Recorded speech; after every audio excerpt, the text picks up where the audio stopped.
ल यसरी चाहिँ मैले चाहिँ मासु पकाएर चाहिँ दाजुलाई चाहिँ रक्सीसँग सर्भ गर्दैछु।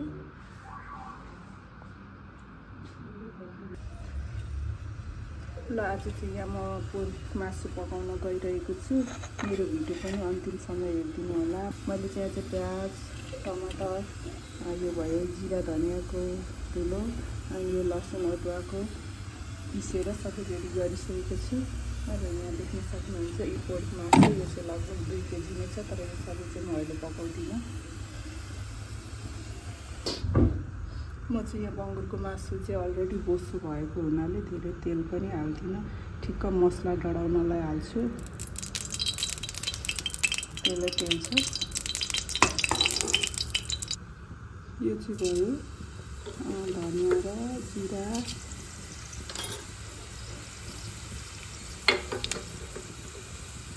त्यसपछि ल्याम्प सिग्नल राखिदिन्छु। मैले चाहिँ तेल चाहिँ थोरै मात्र राखेको छु, बोसो अलरेडी धेरै हुन्छ बङ्गुरको मासुमा चाहिँ। मैले चाहिँ कराई अघि खर्याएर राखेकोले गर्दा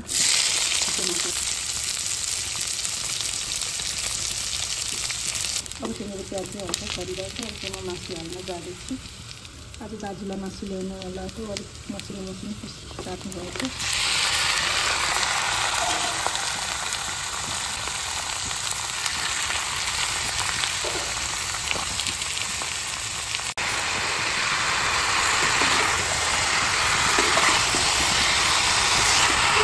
त्यो चाहिँ बेकार हालिदिन्छु।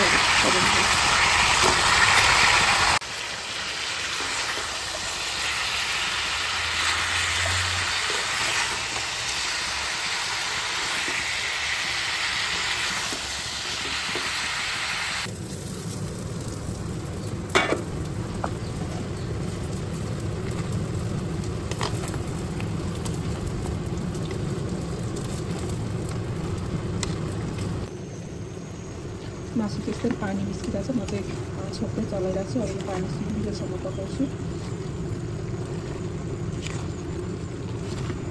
यसरी पानी निस्किरहेको छ है, यसरी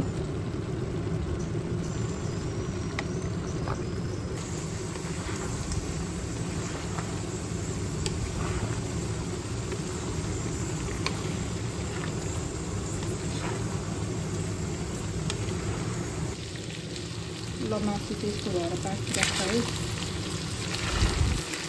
पानी सुकेर अहिले तेल आउन थाल्यो। अब त्यसमा मैले मसलाहरू राख्नुपर्ने हुन्छ। मासुमा चाहिँ पानी सुकेर चाहिँ यसरी तेल निस्किन थालेको। अब म चाहिँ यसमा फर्स्टमा चाहिँ टमाटर राखिदिन्छु। टमाटरलाई पनि एकछिन बाक्ने गरी मासुसँगै पकाउँछु।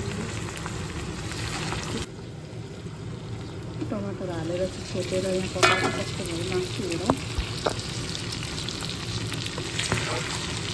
आफूलाई चाहिँ अलिक चलाउनु चाहिँ अप्ठ्यारो हुन्छ। त्यही भएर त्यहाँनिर राखेर मैले चलाउनु पर्ने हुन्छ।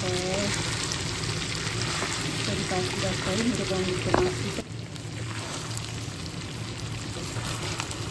टमाटर हालेर चाहिँ यस्तो भइरहेको मासु चाहिँ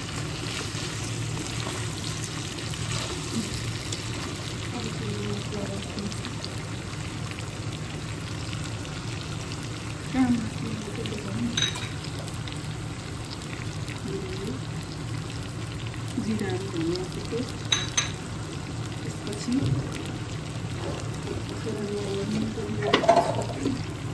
नुन चाहिँ स्वाद अनुसार राख्न सक्छु।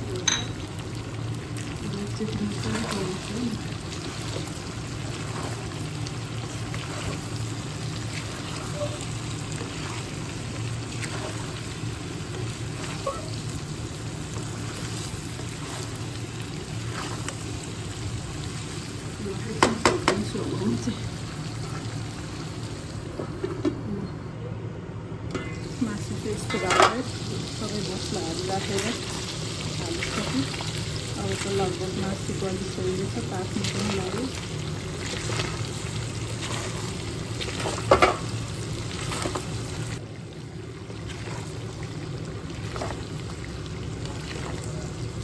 आज पिस चाहिँ अलिक मसिनो मसिनो भएछ मासुको।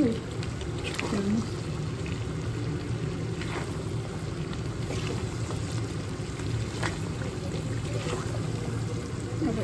सघाउँछु त्यसपछि पाक्यो